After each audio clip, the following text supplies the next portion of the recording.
کوہ کاف میں ایک پرستان تھا۔ اس پرستان میں بہت خوبصورت پریاں رہتی تھیں۔ وہ پریاں ہر وقت خوبصورت لباس میں ملبوس رہتی تھیں۔ ان پریوں میں 5 پریاں جن کے نام ستارہ، پھول، نیلم، گلابی اور ریشم پری تھے۔ ستارہ پری باقی 4 پریوں سے بڑی تھی۔ وہ پریاں پرستان میں بہت خوش تھیں۔ ایک مرتبہ ریشمی پری نے باقی پریوں سے کہا کہ کیوں نہ انسانوں کی دنیا کی سیر کی جائے۔ پریوں نے ریشم پری کی ہاں میں ہاں ملا دی، جب کہ ستارہ پری اس پر آمادہ نہ ہوئی۔ اس نے صاف انکار کر دیا۔ اس نے کہا ہم لوگ انسانی دنیا کے راستوں سے ناواقف ہیں۔ انسانی دنیا میں اچھے لوگ بھی ہیں اور برے لوگ بھی ہیں ہم کسی مصیبت میں نہ پھنس جائیں۔ لیکن ریشم پری نے اس کی بات پر عمل نہ کیا اور اگلے دن اڑن قالین پر بیٹھ کر روانہ ہو گئی۔ وہ اڑتے اڑتے بہت دور پہنچ گئی۔ وہ تھک چکی تھی۔ انہوں نے فیصلہ کیا کہ وہ کسی ملک میں اتر کر تھوڑا آرام کر لیں۔ وہ ایک ملک میں اتر گئے۔ اس ملک میں ایک ظالم بادشاہ حکومت کرتا تھا۔ وہ اپنی رعایا پر بہت ظلم کرتا تھا۔ وہ بہت لالچی انسان تھا۔ پریاں بادشاہ کے محل میں داخل ہوئیں۔ چند روز محل میں گزارنے کے لیے اس سے اجازت لی۔ بادشاہ نے اجازت تو دے دی، لیکن ان پر بھی بہت ظلم کیا اور ان کو قید کر دیا اور ان کو واپس نہ جانے دیا۔ ادھر پرستان میں ستارہ پری اپنی دوستوں کے لیے بہت فکر مند تھی۔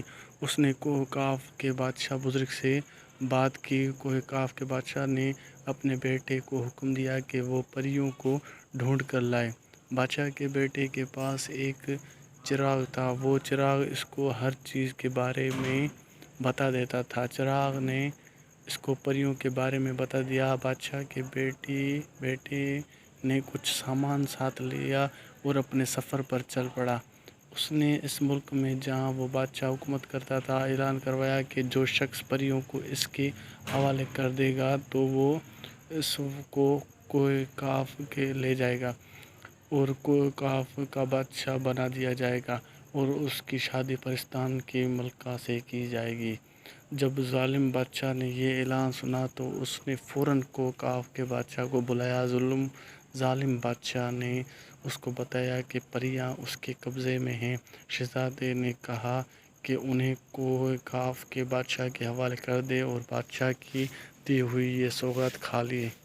ظالم بادشاہ نے سوغات کو کھایا تو وہ فوراً مر گیا، کیونکہ وہ کوہ کاف کے بادشاہ نے اس میں زہر ملا دیا تھا۔ پریاں بہت خوش تھیں۔ وہ لوگ فوراً پرستان پہنچے۔ ستارہ پری پریوں سے مل کر بے حد خوش ہوئی۔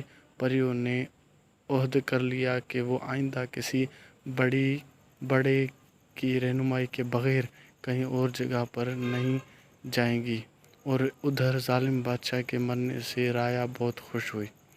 اس کہانی سے ہمیں سبق یہ ملتا ہے کہ بڑوں کی باتیں ماننی چاہیے، بڑوں کا کہنا ماننا چاہیے، کیونکہ بڑے جو کہتے ہیں وہ سچ کہتے ہیں۔